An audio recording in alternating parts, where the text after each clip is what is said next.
你的設備需要維修嗎？我們提供免費診斷，我們上門取件和送件，無需致電或出行。維修前先發送報價，你確認後才繼續。簡單、透明、專業，連結在簡介裏。今天我哋會探討 Thermomix TM31 出現的 Error 23問題，並提供一個簡單易行的解決方法。首先，當你嘗試使用 Thermomix 時，如果顯示 Error 23，通常代表機器嘅容器或者蓋子有問題。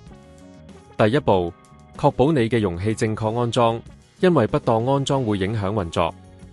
將容器輕輕旋轉到正確位置，然後試下重新啟動機器。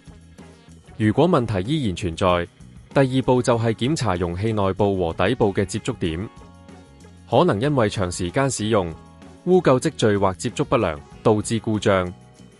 用乾淨嘅布輕輕清潔接觸點，確保無塵埃或雜物。接下來，第三步為確認蓋子嘅安全閉合。Thermomix 嘅蓋子設計上需要完全扣好，否則會顯示錯誤信息。將蓋子取下，檢查密封圈是否完好，無裂痕或損壞。如果發現問題，建議更換密封圈。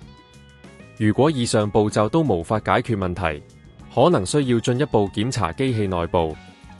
呢個時候，我哋建議你聯絡專業維修服務。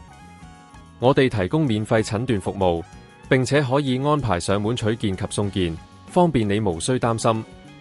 所有維修前，我們會提供詳細報價，確保你明白所有費用。最後，無論你嘅 Thermomix TM31遇到咩問題，記得安全第一，千祈唔好隨意拆解機器。如果你需要任何幫助，隨時聯絡我哋，專業團隊會提供最優質嘅服務。希望呢段影片能幫到你解決 Thermomix 的問題，讓你再次享受美食製作的樂趣。你的設備需要維修嗎？我們提供免費診斷，我們上門取件和送件，無需致電或出行。